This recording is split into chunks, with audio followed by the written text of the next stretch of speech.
오늘 하나님께서 우리에게 주시는 말씀은 구약성경 룻기 3장 14절 말씀입니다. 구약 406쪽입니다.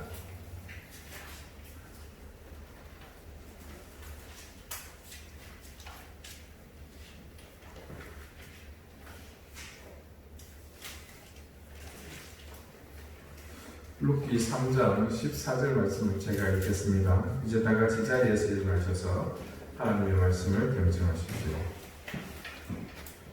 룻이 새벽까지 그의 발치에 누웠다가 사람이 서로 알아보기 어려울 때에 일어났으니 보아스가 말하기를 여인이 타작마당에 들어온 것을 사람이 알지 못하여야 할 것이라 하였습니다.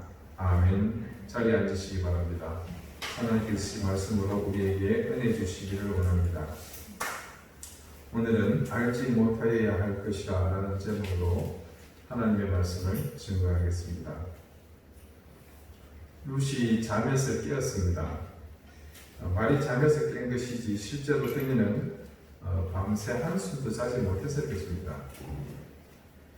그래서 오늘 말씀의 시작도 이렇게 기록되어 있습니다. 룻이 새벽까지 그의 발치에 누웠다가 사람이 서로 알아보기 어려울 때에 일어났으니, 실제로 히브리어 원문에서도 이 사실을 뒷받침할 만한 내용이 있습니다. 본문 중에 발치에 누웠다가 라고 우리말로 번역된 히브리어 와티스카브는 그 원형이 샤카브입니다. 이 샤카브는 단순히 어디에 몸을 눕히고 일어나는 그런 단순한 행동을 의미하는 것이 아니라 남녀가 한 이불 속에 누웠다가 일어났을 때를 지칭하는 말입니다. 예를 들어서 이 샤카브가 쓰인 곳을 보면 정확하게 그 의미를 알 수 있습니다. 제일 처음 쓰인 곳은 창세기인데 그 중에서 19장에 이런 내용이 있습니다. 아브라함의 조카인 롯이 아니고 롯입니다. 그 당시 하나님의 심판을 피하지 못할 정도로 타락한 소돔과 고모라 성에서 기적적으로 탈출합니다.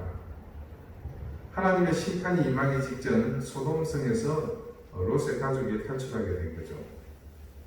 그런데 그들이 유황불을 내려 심판을 받던 그곳에서 탈출하던 과정에서 자신들을 구원해 준 천사가 신신당부했던 한 가지를 어기고 맙니다.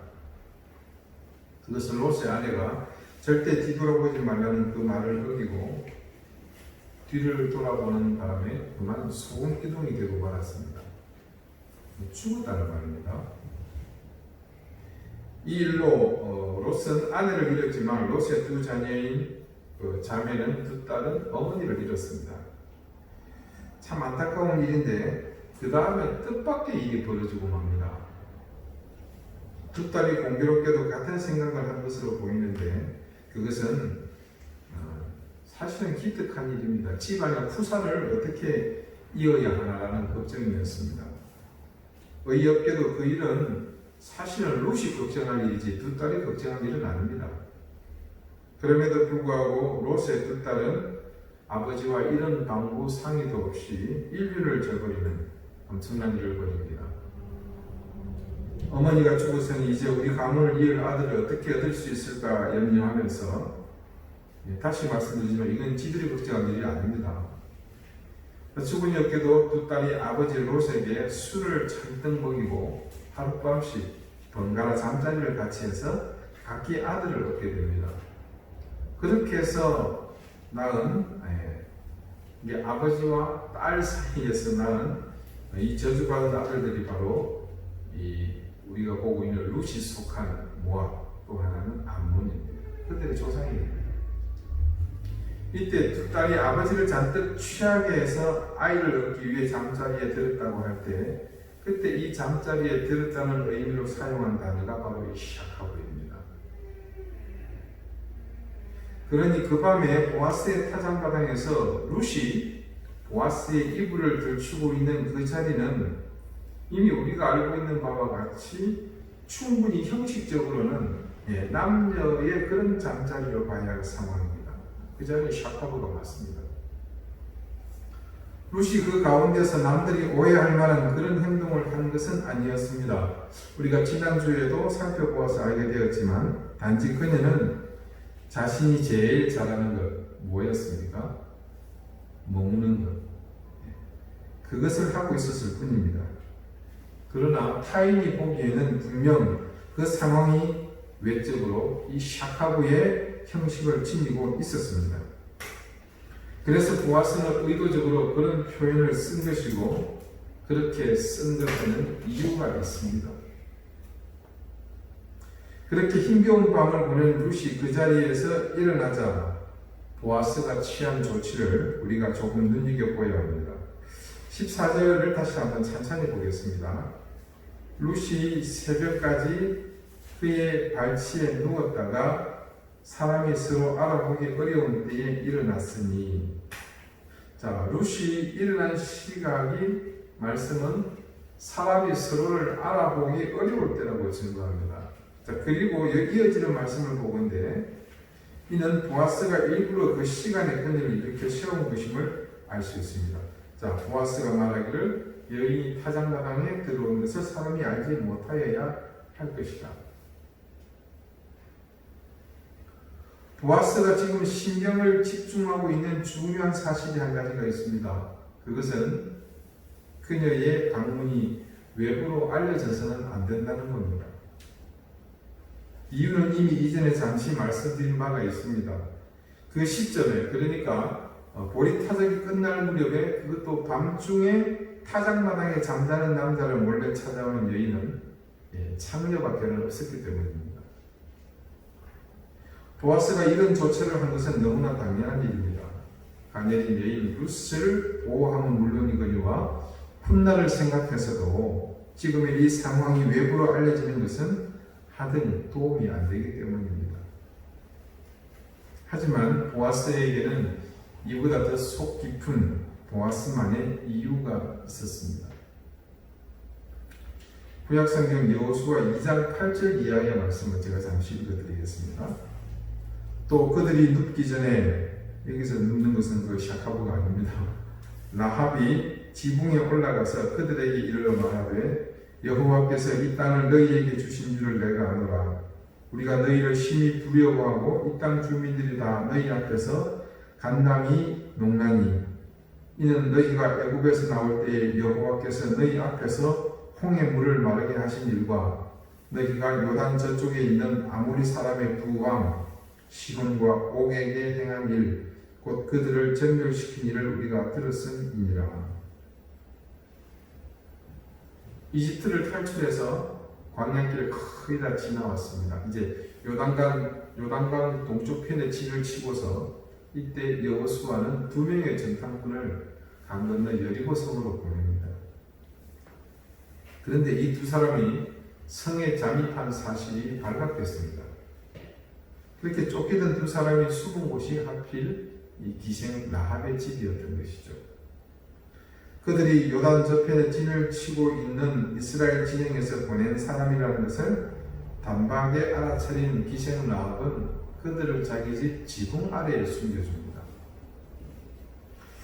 여리고에서 몸을 팔던 기생의 신분이었던 라합이 요단 저편에서 온 두 전탄꾼에게 이스라엘의 하나님에 대해서 조금 전 제가 읽어드린 말씀에 있는 내용을 이야기한 것입니다.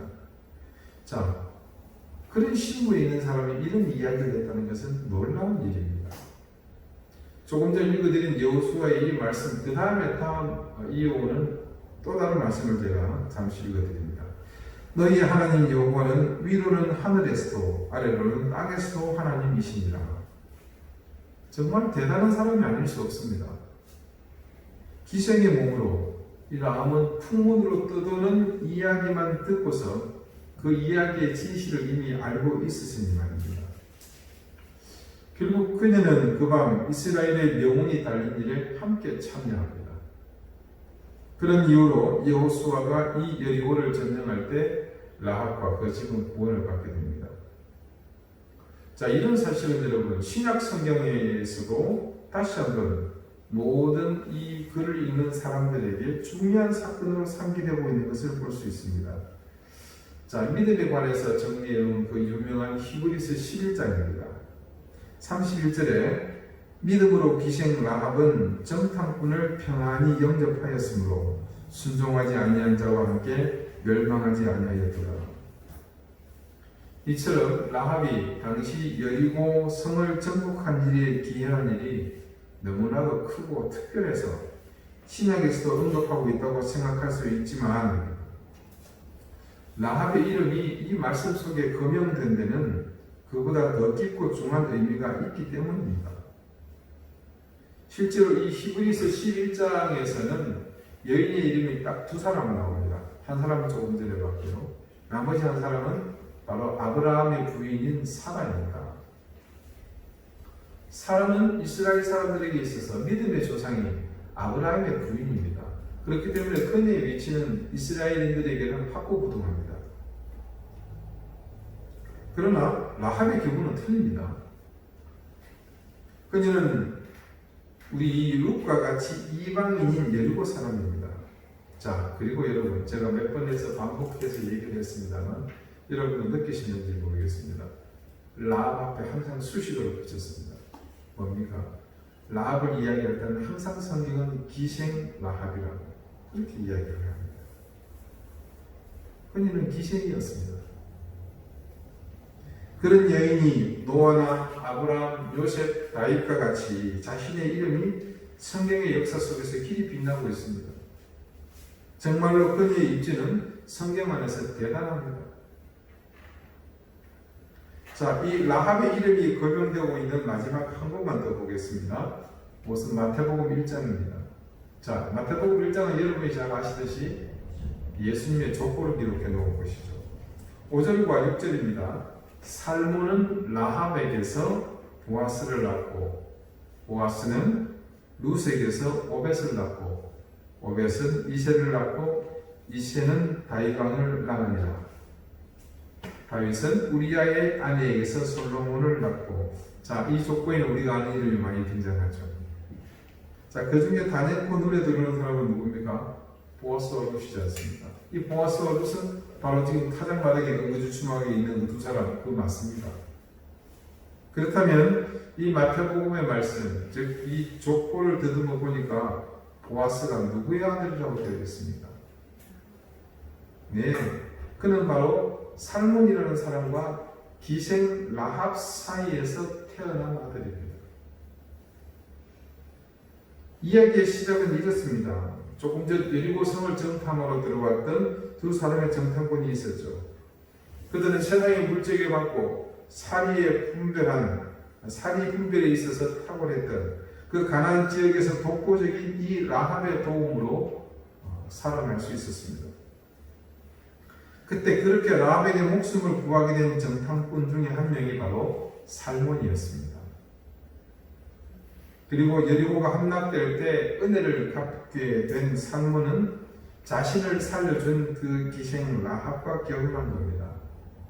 자, 그렇다면 이 유력한 사람, 베들레헴에서 가장 존경받는 사람이었던 보아스의 어머니는 누구라는 말입니까? 기생이었다는 말입니다. 그런 보아스의 출생 배경을 감안했을 때 그 밤에 찾아온 룻을 그가 끔찍히 보호하려 했던 것은 어쩌면 보아스에게는 누구보다도 무게를 둘 일이었던 것으로 충분히 짐작할 수 있는 일입니다. 여러분 한번 상상해 봅시다. 어린 시절 보아스의 삶이 어땠을 거라고 생각되십니까? 어린 보아스의 엄마는 이스라엘 사람들과 생김새가 틀립니다. 언어도 틀립니다. 그리고 아맘리에 떠도는 소문에 그 어머니가 과거에 기생이었다는 이야기도 들립니다. 요한복음 8장 41절 말씀이 이렇게 기록되어 있습니다. 너희는 너희 아비가 행한 일들을 하는도다. 대답하되 우리가 음란한 데서 나지 아니하였고 아버지는 한 분뿐이시니 곧 하나님이시로다. 자, 이 말씀 가운데 주목해 볼 표현이 있습니다. 우리가 음란한 데서 나지 아니하였고, 왜 예수님께서 이 부분을 특별히 말씀하셨을까?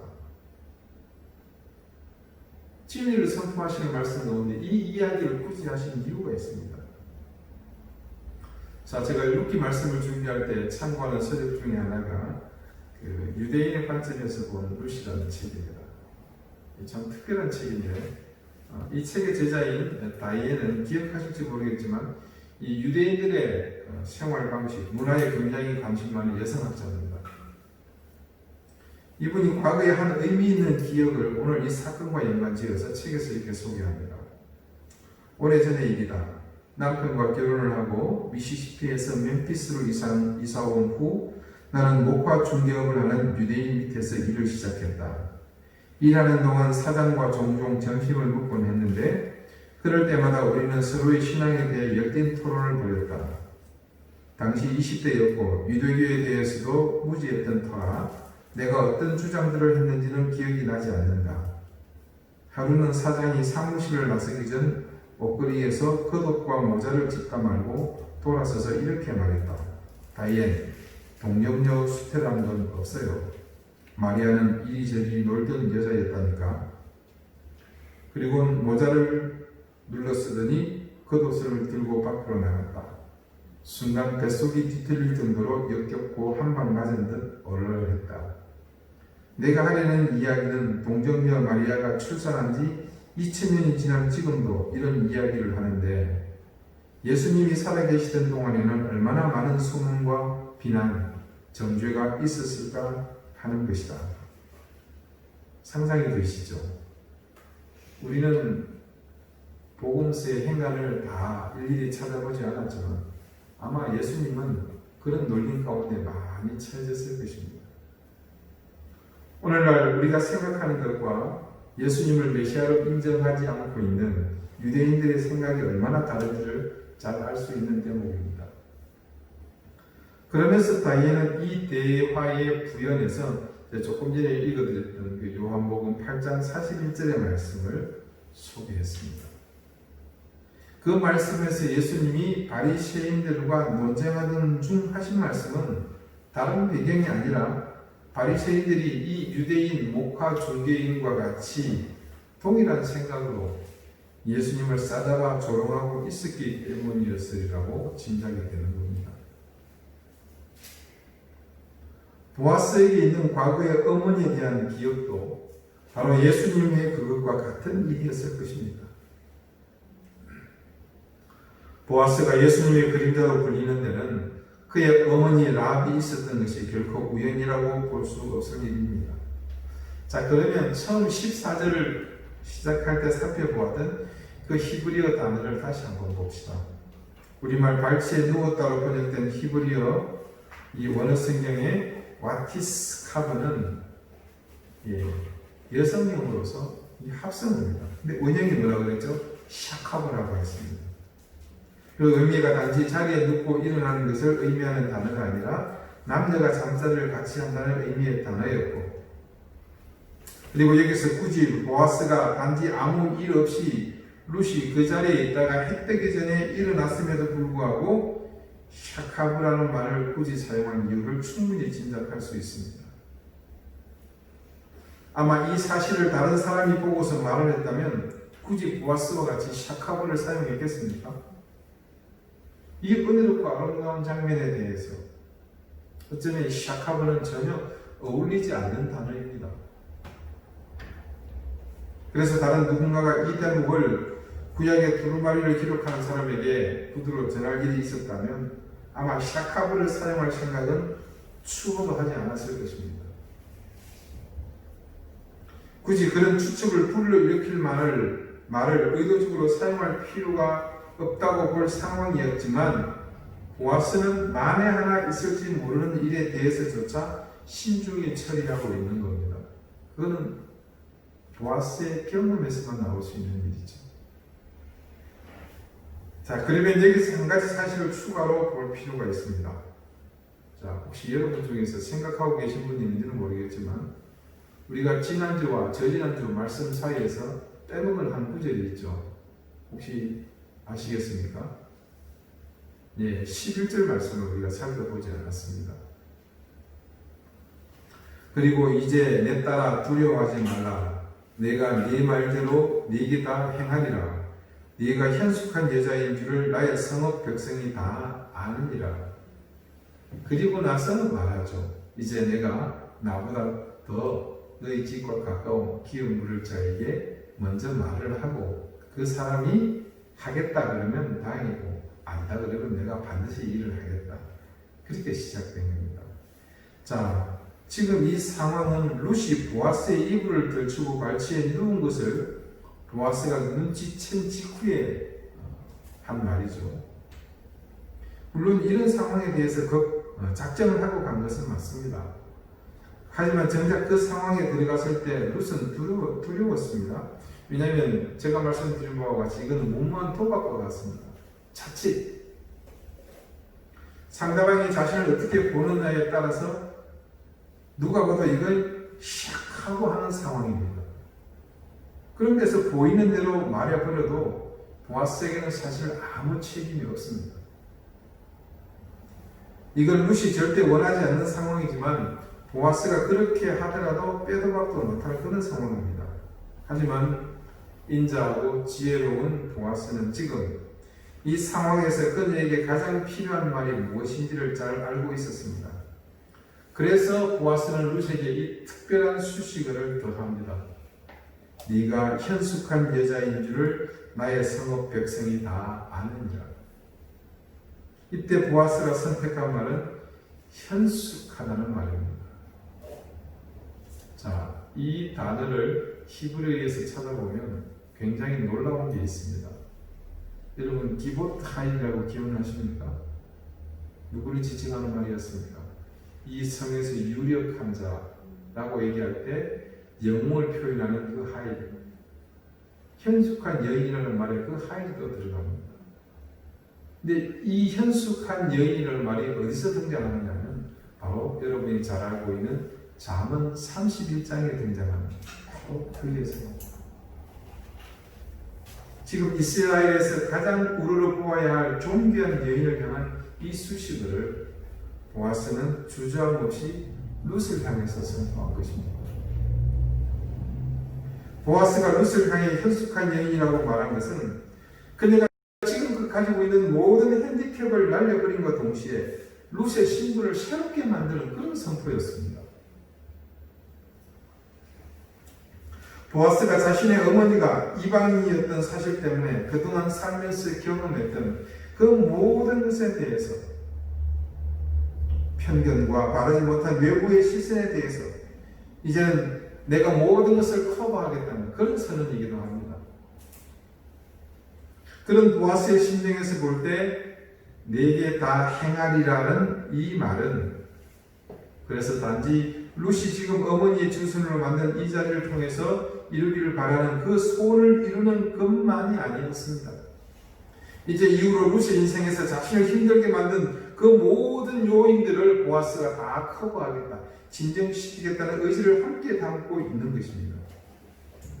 자, 그리고 마지막으로 중요한 한 가지, 절대 빠져서는 안 될 내용이 있습니다. 지금 보아스가 그렇게 선포한 데는 어떤 의미가 있느냐? 그녀가 이제 나의 신부가 될 사람이라는 그 사실을 함께 담고 있었던 것이죠. 자, 여러분 뜬금없는 질문 하나 드리겠습니다. 여러분은 여러분 자신을 때로 어떻게 평가하고 계십니까? 아마 대부분 저와 비슷하실 겁니다.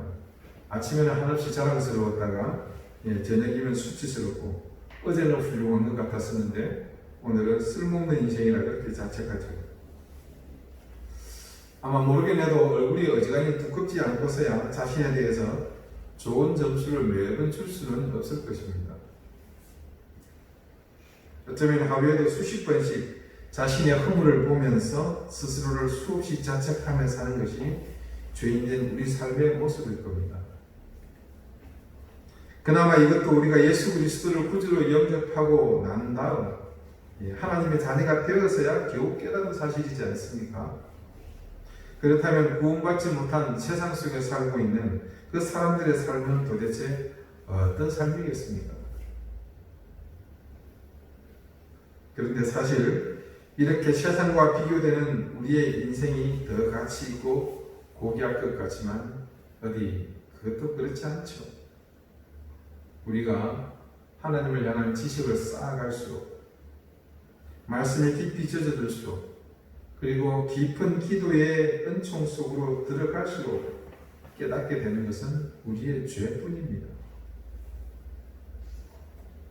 그런데 그런 인생으로 사는 우리를 향해 주님은 우리가 당신의 신부라고 말씀하십니다. 도대체 이 말이 가당키나 합니까? 이 온 우주를 통틀어서 과연 그리스도이신 예수님 앞에 설 수 있는 사람이 누가 있겠습니까? 어떻게 우리가 감히 그런 분의 신부가 될 수 있겠습니까? 그런데 그분이 우리를 당신의 신부라고 선포해 버리지 않았습니까? 마치 보아스가 그 밤 타작마당에 그렇게 모든 핸디캡을 안고서 자신에게 구원의 손길을 뻗은 그 가면인 여인을 현숙한 여인이라 자신의 신부감으로 선언한 것처럼 주님께서는 그런 룩보다도 더 형편없이 살고 있는 저와 여러분을 신부로 불러주셨습니다. 우리는 단지 예수님께서 우리의 죄를 구원하시기 위해 십자가에 달려 죽으신 그 사실을 받아들이기만 했을 뿐인데, 마치 룻이 그랬던 것처럼 단지 타작마당에 들어가서 이불을 들추기만 했을 뿐인데, 하나님은 그런 룻과 같이 우리를 전혀 새로운 인생으로 불러주셨습니다.